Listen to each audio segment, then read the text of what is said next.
जगत आधारा सत्य नारायण, पालक पिता है विष्णु नारायण। सद्बुद्धि का दान हमें दो, चंचल मन का कोई मुकाम हमें दो। हे जगदीश्वर पालन करता, हे विराट रूप के सृजन करता। राम श्याम तेरा रूप मनोहर, तुमसे ही है धर्म धरोहर। हे महाज्ञानी सब वेदों के ज्ञाता, तुम सब नहीं दिखता हमें यहाँ। जगतपति तुम लक्ष्मी नारायण, हमें बनाओ कर्तव्य परायण। सत्य धर्म का ज्ञान देना, भटके मन को शांति देना। बार बार हम शीश झुकाएं, श्रद्धा से नित तेरी महिमा गाएं। तो प्रेम से बोलिए श्री सत्य नारायण भगवान की जय। हे प्रिय भक्तों, चैत्र पूर्णिमा के शुभ अवसर पर आइए सुनते हैं सभी मनोकामनाओं को पूर्ण करने वाली श्री सत्य नारायण भगवान की संपूर्ण व्रत कथा और आरती। स्कंद पुराण के अनुसार सत्य नारायण व्रत की कथा सुनने मात्र से भगवान श्री हरि विष्णु साधक के सभी दुख हर लेते हैं। जो लोग पूर्णिमा का व्रत रखते हैं या जो व्रत नहीं भी कर पाते हैं, उनको भी भगवान श्री हरि विष्णु की पूजा के समय सत्य नारायण भगवान की कथा अवश्य ही सुननी चाहिए।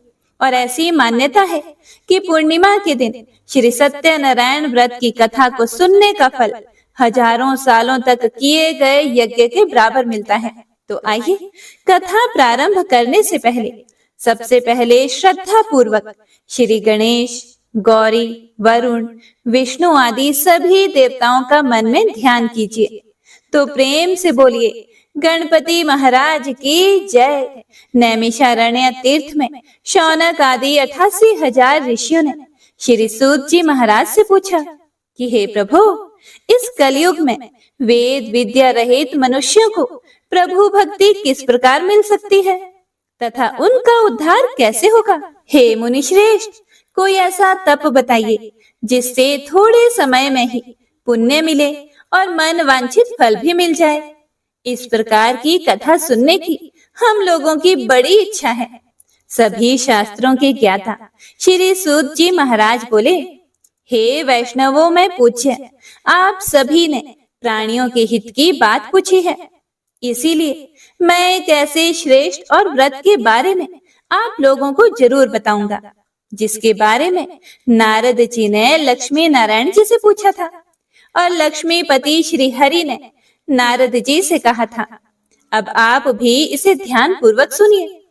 एक समय की बात है, नारद जी दूसरों के हित की इच्छा के लिए अनेकों लोकों में घूमते हुए मृत्यु लोक में जा पहुंचे।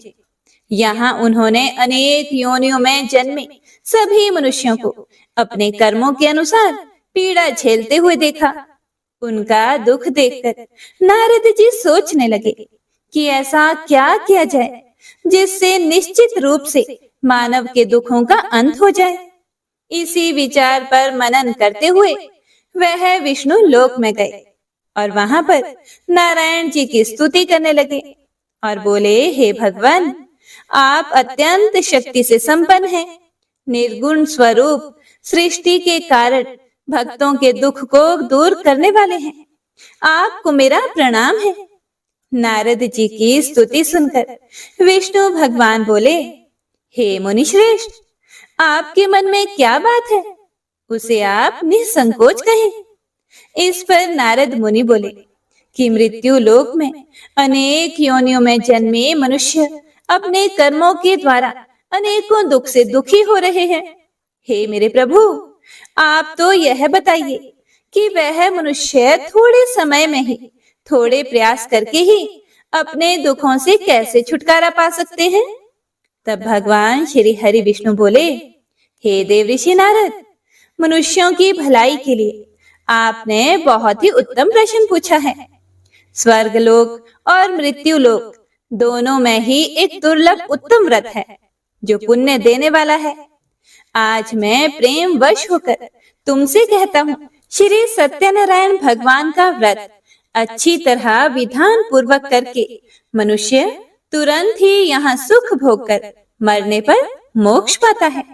हे प्रिय भक्तों, श्री सूत जी बोले कि हे ऋषियों, श्री हरि के वचन सुनकर नारद जी बोले कि उस व्रत का फल क्या है प्रभु, और उसका विधान क्या है? यह व्रत किसने किया था और इस व्रत को किस दिन करना चाहिए? आप सब कुछ हमें विस्तार पूर्वक बताएं। हे प्रिय भक्तों, नारद जी की बात सुनकर फिर श्री हरि विष्णु बोले कि हे नारद, दुख व शोक को दूर करने वाला, यह सभी स्थानों पर विजय दिलाने वाला है।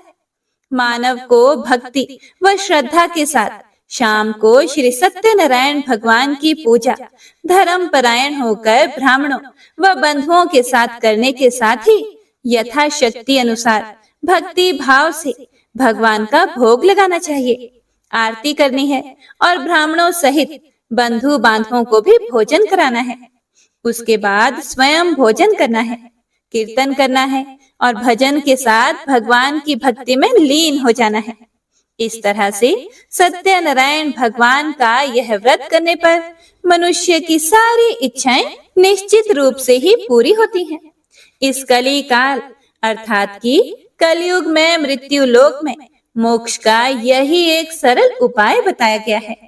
हे प्रिय भक्तों, सत्यनारायण व्रत कथा का प्रथम अध्याय संपूर्ण। श्रीमन नारायण नारायण हरि हरि, भजमन नारायण नारायण हरि हरि। श्री कृष्ण गोविंद हरे मुरारी, हे नाथ नारायण वासुदेवा। तो प्रेम से बोलिए श्री सत्यनारायण भगवान की जय। हे प्रिय भक्तों, तो आइए अब सुनते हैं श्री सत्यनारायण भगवान की व्रत कथा का दूसरा अध्याय। श्री सूत जी महाराज बोले, हे ऋषियों, जिसने पहले समय में इस व्रत को किया था उसका इतिहास कहता हूँ, ध्यान से सुनो। सुंदर काशीपुरी नगरी में एक अत्यंत निर्धन ब्राह्मण रहता था। भूख प्यास से परेशान वह धरती पर घूमता रहता था। ब्राह्मणों से प्रेम करने वाले भगवान श्री हरि विष्णु ने एक दिन ब्राह्मण का वेश धारण करके उसके पास जाकर पूछा कि हे विप्र, नित्य दुखी होकर तुम धरती पर क्यों घूमते हो? फिर दीन ब्राह्मण बोला, मैं निर्धन ब्राह्मण हूँ, भिक्षा के लिए धरती पर घूमता हूँ। यदि आप इसका कोई उपाय जानते हो तो बताइए। वृद्ध ब्राह्मण रूपी भगवान ने कहा कि सत्यनारायण भगवान मनोवांछित फल देने वाले हैं। इसे करने से मनुष्य सभी दुखों से मुक्त हो जाता है। वृद्ध ब्राह्मण बनकर आए हुए सत्यनारायण भगवान उस निर्धन ब्राह्मण को व्रत का सारा विधान बताकर अंतर ध्यान हो गए। अगले दिन सुबह उठने के साथ ही उस बूढ़े ब्राह्मण ने मन ही मन में संकल्प लिया कि सत्यनारायण का व्रत करूंगा, और फिर अपने नित्य कर्मों से फ्री होकर वह भिक्षा के लिए चल पड़ा। उस दिन उसे भिक्षा में बहुत सा धन प्राप्त हुआ। उसी धन से उसने परिवार के साथ मिलकर भगवान श्री सत्यनारायण की पूजा की और व्रत रखा। इस व्रत के करने से कुछ दिन बाद उसके सभी दुखों और कष्टों का निवारण हो गया और देखते ही देखते वह एक संपन्न और अनेकों संपत्तियों का मालिक बन गया। हे प्रिय भक्तों, अब हर महीने की पूर्णिमा के दिन वे ब्राह्मण श्री सत्यनारायण भगवान की पूजा और व्रत करने लगा। इस प्रकार सत्यनारायण भगवान के इस व्रत को करके वह श्रेष्ठ ब्राह्मण सभी पापों और गरीबी से मुक्त हो गया और उसने एक दुर्लभ मोक्ष पद को प्राप्त किया। इस तरह से सत्यनारायण भगवान के व्रत को जो भी मनुष्य करेगा वह सभी प्रकार के पापों से छूटकर मोक्ष को प्राप्त होगा, और जो मनुष्य इस व्रत को करेगा वह भी सभी दुखों से मुक्त हो जाएगा। श्री सूत जी महाराज ऋषियों से बोले कि हे मुनियों, इस तरह से देव ऋषि नारद जी से नारायण जी का कहा हुआ श्री सत्यनारायण व्रत को मैंने तुमसे कहा। हे मुनियों, मैं अब और क्या कहूँ? इतनी कथा सुनने के बाद 88,000 ऋषि मुनि श्री सूत जी महाराज से बोले, हे मुनिवर, संसार में उस विप्र से सुनकर और किस किस ने इस व्रत को किया, हम सब इस बात को भी सुनना चाहते हैं। इसके लिए हमारे मन में श्रद्धा का बहुत भाव है। सूत जी बोले कि हे मुनियों, जिस जिस ने इस व्रत को किया है वह सब सुनो। एक समय की बात है, वही विप्र धन और ऐश्वर्य के अनुसार अपने बंधु बांधवों के साथ इस व्रत को करने के लिए तैयार हुआ। उसी समय एक लकड़ी बेचने वाला बूढ़ा आदमी आया और लकड़ियां बाहर रखकर अंदर ब्राह्मण के घर में गया।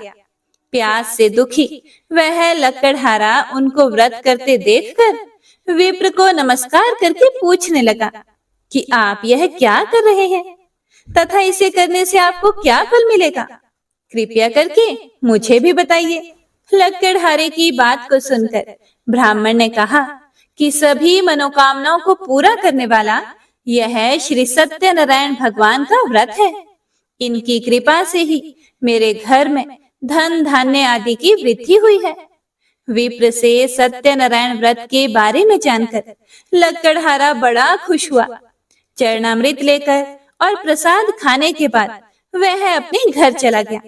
लकड़हारे ने अपने मन में संकल्प किया कि आज लकड़ी बेचने से जो भी मुझे धन मिलेगा उसी से मैं श्री सत्यनारायण भगवान का उत्तम व्रत करूंगा।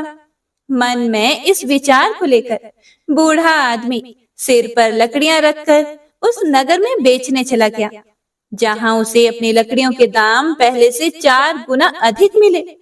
बूढ़ा व्यक्ति प्रसन्नता के साथ पैसे लेकर सत्यनारायण भगवान की मूर्ति और व्रत की अन्य सामग्रियां लेकर अपने घर को आया। वहां उसने अपने परिवार जनों को बुलाकर विधि विधान से श्री सत्यनारायण भगवान का पूजन और व्रत किया। इस व्रत के प्रभाव से वह बूढ़ा लकड़हारा धन पुत्र आदि से युक्त होकर संसार के समस्त सुख भोग कर अंत में वैकुंठ धाम चला गया।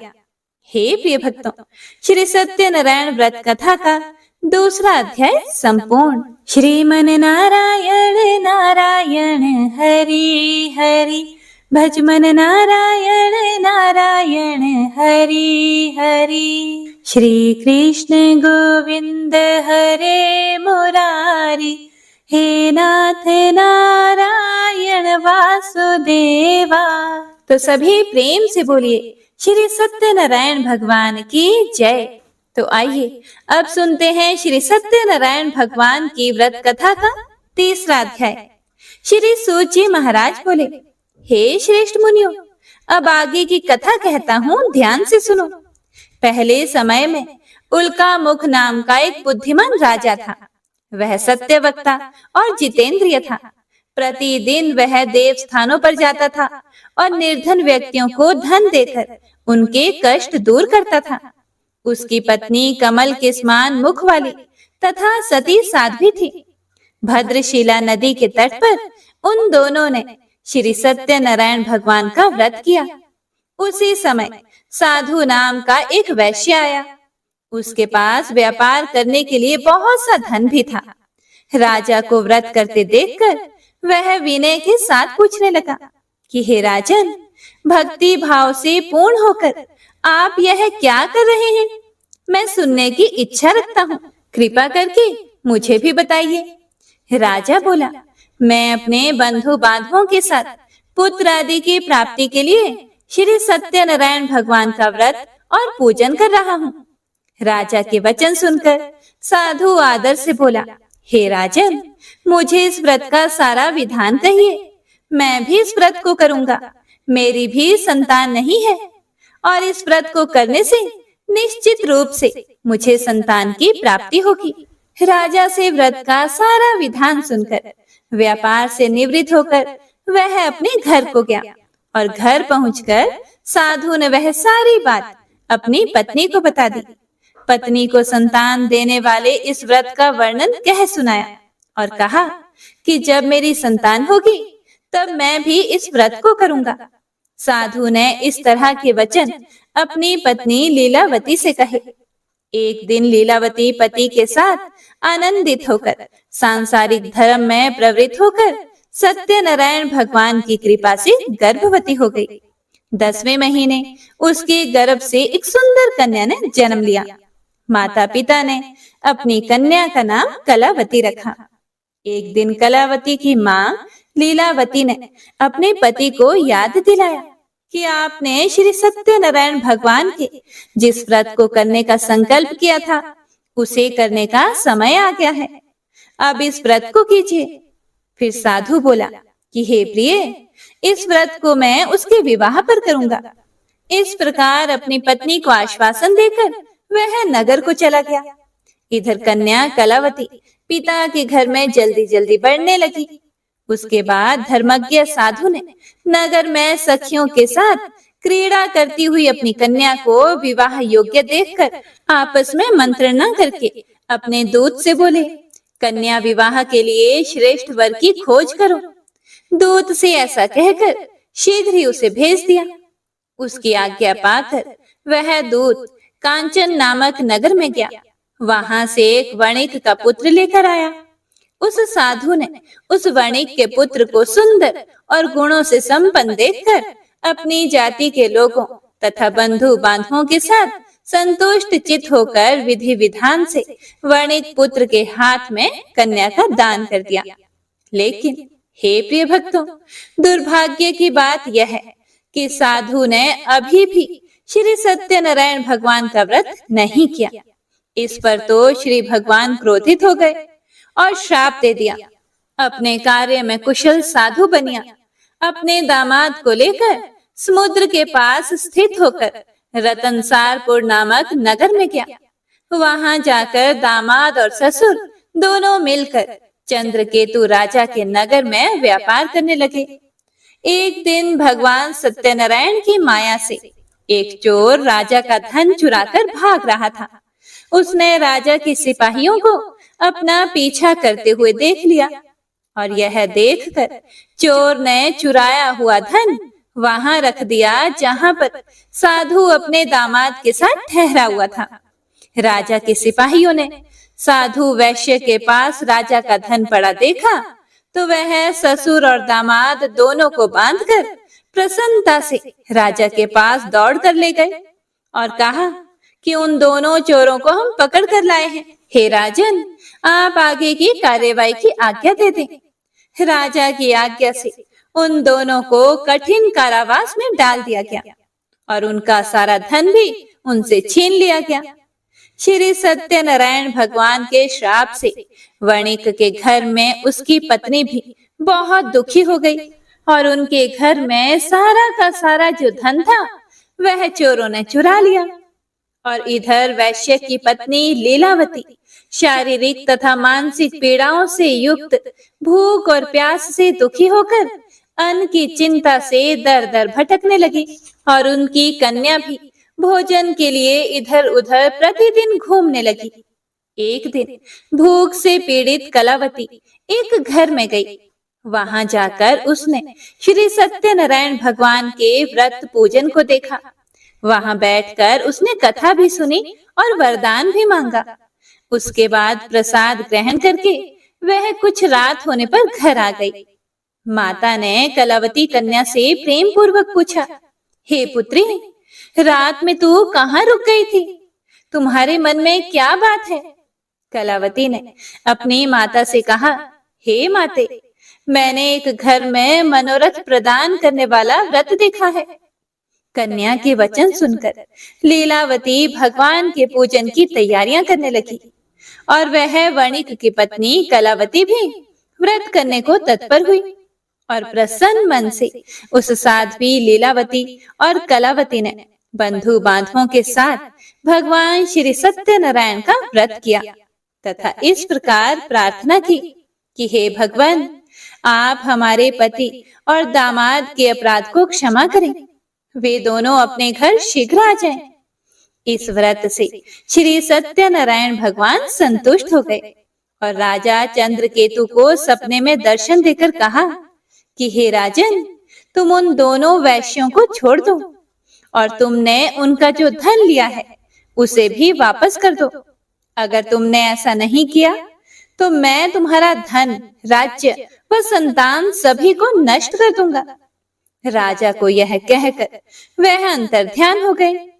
सुबह राजा ने सभा में अपना सारा सपना सुनाया और फिर बोले कि उन दोनों को कैद से मुक्त करके सभा में लेकर आओ। दोनों ने आते ही राजा को प्रणाम किया। राजा बोला, हे महानुभावों, प्रारब्ध वर्ष ऐसा कठिन दुख तुम्हें प्राप्त हुआ है, लेकिन अब तुम्हें कोई भी भय करने की जरूरत नहीं है। ऐसा कहकर राजा ने उन दोनों को नए वस्त्र आभूषण भी पहनाए और जितना धन उनका लिया था उससे दुगुना धन वापस कर दिया। दोनों वैश्य अपने घर को चल दिए। हे प्रिय भक्तों, श्री सत्यनारायण व्रत कथा का तीसरा अध्याय संपूर्ण। श्रीमन नारायण नारायण हरि हरि, भजमन नारायण नारायण हरि हरि। श्री कृष्ण गोविंद हरे मुरारी, हे नाथ नारायण वासुदेवा। तो प्रेम से बोलिए श्री सत्यनारायण भगवान की जय। हे प्रिय भक्तों, श्री सत्यनारायण भगवान व्रत कथा का चौथा अध्याय शुरू होता है। श्री सूत जी महाराज ऋषियों से बोले कि वैश्य ने मंगलाचार करके अपनी यात्रा आरंभ कर दी और अपने नगर की ओर चल दिया। साधु के कुछ दूर जाने पर भगवान श्री सत्यनारायण की उसकी सत्यता की परीक्षा लेने की इच्छा हुई और एक दंडी वेशधारी बनकर आए और उनसे पूछा कि हे साधो, इस नाव में क्या है? यह सुनकर वैश्य हंसता हुआ बोला, हे दंडी, आप क्यों पूछते हो? क्या धन लेने की इच्छा है? मेरी नाव में तो बेल व पत्ते भरे हुए हैं। वैश्य के कठोर वचन सुनकर भगवान बोले कि तुम्हारा वचन सत्य हो। दंडी ऐसे वचन कहकर वहां से दूर चले गए और कुछ दूर जाकर समुद्र के किनारे बैठ गए। दंडी के जाने के बाद साधु वैश्य ने नित्य क्रिया के पश्चात नाव को ऊंची उठते हुए देखकर अचंभा माना और नाव में बेल पत्ते आदि देखकर वह मूर्छित होकर जमीन पर गिर पड़ा। वापस होश में आने पर वह अत्यंत शोक में डूब गया। तब उसका दामाद बोला कि आप शोक ना मनाएं, यह दंडी का शाप है, इसीलिए हमें उनकी शरण में जाना चाहिए, तभी हमारी मनोकामनाएं पूरी होंगी। दामाद की यह बात सुनकर वह दंडी के पास पहुंच गए और अत्यंत भक्ति भाव से नमस्कार करके बोले कि मैंने आपसे जो असत्य वचन कहे थे उनके लिए आप मुझे क्षमा कर दीजिए। ऐसा कहकर वे रोने लगे। तब दंडी भगवान बोले, हे वणिक पुत्र, मेरी आज्ञा से बार बार तुम्हें दुख प्राप्त हुआ है, तुम मेरी पूजा से विमुख हुए हो। यह सुनकर साधु बोला, हे भगवान, आपकी माया से तो ब्रह्मा आदि देवता भी आपके रूप को नहीं जानते। मैं तो एक अज्ञानी हूँ, मैं कैसे जान सकता हूँ? आप प्रसन्न होइए प्रभु, मैं अपनी सामर्थ्य के अनुसार आपकी पूजा करूंगा, मेरी रक्षा करो और पहले के समान नौका में धन भर दो। साधु वैश्य के भक्ति पूर्वक वचन सुनकर भगवान प्रसन्न हो गए और उसकी इच्छा अनुसार वरदान देकर अंतर ध्यान हो गए। अब ससुर दामाद दोनों जब नाव पर आए तो नाव धन से भरी हुई मिली। फिर वहीं अपने अन्य साथियों के साथ सत्यनारायण भगवान का पूजन करके फिर अपने नगर को चल दिए। जब नगर के नजदीक पहुंचे तो दूत को घर पर खबर करने के लिए भेज दिया गया। दूत साधु की पत्नी को प्रणाम करके कहता है कि मालिक अपने दामाद सहित नगर के निकट आ पहुंचे हैं। दूत की बात सुनकर साधु की पत्नी लीलावती बड़े हर्ष के साथ सत्यनारायण भगवान का पूजन करके अपनी पुत्री कलावती से कहने लगी कि हे पुत्री, मैं अपने पति के दर्शन को जाती हूँ, तुम कार्य पूर्ण करके शीघ्र ही आ जाना। माँ के ऐसे वचन सुनकर कलावती जल्दी में प्रसाद छोड़कर अपने पति के पास चली गई। प्रसाद की अवज्ञा के कारण श्री सत्यनारायण भगवान रुष्ट हो गए और नाव सहित उसके पति को पानी में डुबो दिया। कलावती अपने पति को वहां ना पाकर रोती हुई जमीन में गिर गई और नौका को डूबा हुआ देखकर और कन्या को रोता हुआ देखकर साधु भी बहुत दुखी होकर बोला कि हे प्रभु, मुझसे तथा मेरे परिवार से जो भी भूल हुई है उसे आप क्षमा करें। साधु के दीन वचन सुनकर श्री सत्यनारायण भगवान प्रसन्न हो गए और आकाशवाणी हुई कि हे साधु, तेरी कन्या मेरे प्रसाद को छोड़कर आई है, इसीलिए उसका पति अदृश्य हो गया है। यदि वह घर जाकर प्रसाद खाकर लौटती है तो इसे इसका पति अवश्य मिलेगा। ऐसी आकाशवाणी सुनकर कलावती ने वैसा ही किया जैसा आकाशवाणी के दौरान भगवान ने कहा, और फिर प्रसाद ग्रहण करने के बाद जब वह वापस आई तो अपने पति के दर्शन करके बहुत ही प्रसन्न हुई। उसके बाद साधु अपने बंधु बांधवों सहित श्री सत्यनारायण भगवान का विधि विधान से पूजन करता है। इस लोक का सुख भोग कर वह अंत में स्वर्ग लोक में जाता है। हे प्रिय भक्तों, तो इस प्रकार श्री सत्यनारायण व्रत कथा का चौथा अध्याय संपूर्ण होता है।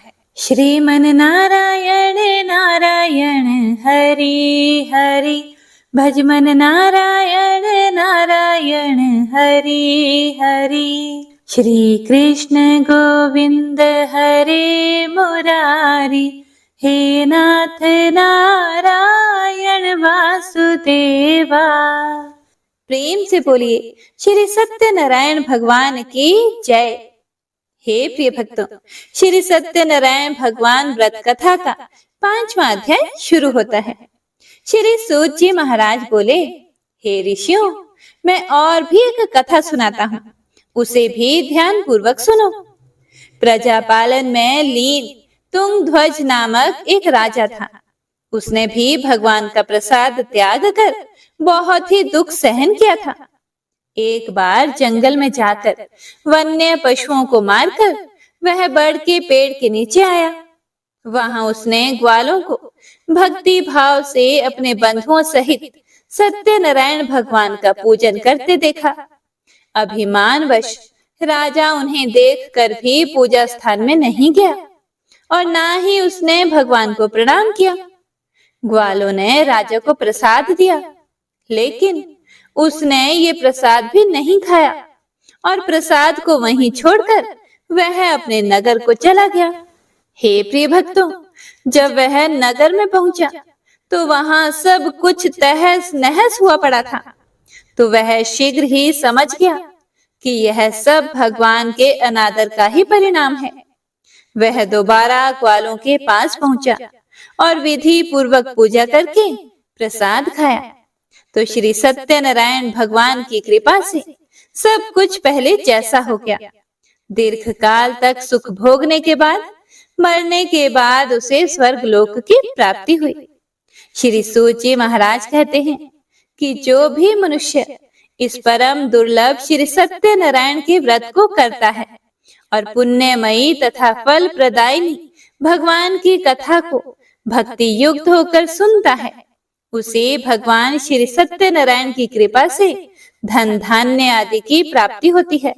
दरिद्र धनवान हो जाता है, संतानहीन मनुष्य को संतान सुख मिलता है और बंधन में पड़ा हुआ बंधन से मुक्त हो जाता है। डरा हुआ व्यक्ति भय मुक्त हो जाता है। यह सत्य बात है, इसमें कोई भी संशय नहीं है। इस लोक में वह सभी इच्छित फलों का भोग प्राप्त करके अंत में सत्यपुर वैकुंठ लोक को जाता है। श्री सूत जी महाराज बोले कि इस प्रकार मैंने आप लोगों से भगवान श्री सत्यनारायण के व्रत को कहा, जिसे करके मनुष्य सभी दुखों से मुक्त हो जाता है।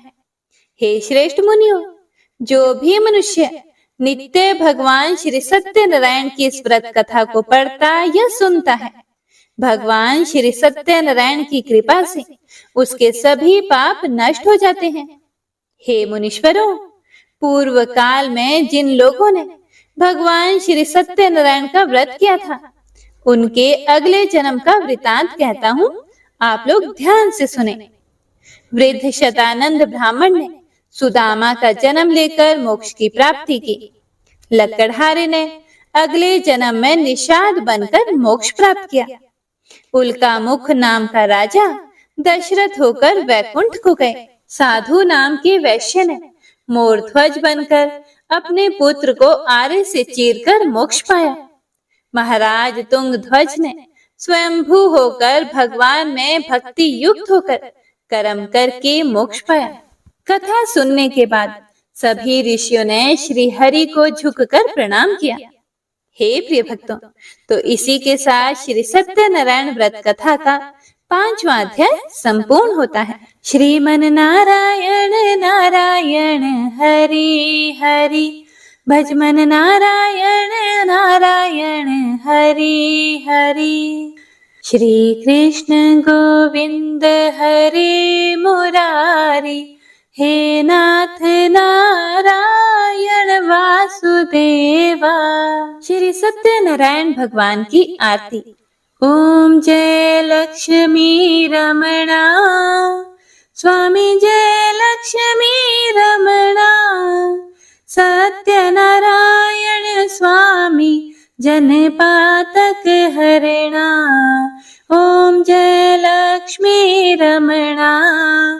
रतन जटित सिंहासन अद्भुत छवि राजे, नारद करत निरंजन घंटा ध्वनि बाजे। ओम जय लक्ष्मी रमणा। प्रकट भये कलि कारण, द्विज को दरस दियो। बूढ़े ब्राह्मण बन कर कंचन महल कियो। ओम जय लक्ष्मी रमणा। दुर्बल भील कठियारो, जिन पर कृपा करी। चंद्रचूड़ एक राजा, जिनकी विपत्ति हरी। ओम जय लक्ष्मी रमणा। वैश्य मनोरथ पायो, श्रद्धा तज दिन ही। सो फल भोग्य प्रभु जी, फिर स्तुति की नहीं। ओम जय लक्ष्मी रमणा। भाव भक्ति के कारण छिन छिन रूप धर्यो। श्रद्धा धारण कीनी, तिनको काज सरयो। ओम जय लक्ष्मी रमणा। ग्वाल बाल संग राजा, वन में भक्ति करी। मन वांछित फल दीन हो, दीन दयालु हरि। ओम जय लक्ष्मी रमणा। चढ़त प्रसाद सवायो, कदली फल मेवा। धूप दीप तुलसी से, राजी सत्य देवा। ओम जय लक्ष्मी रमणा।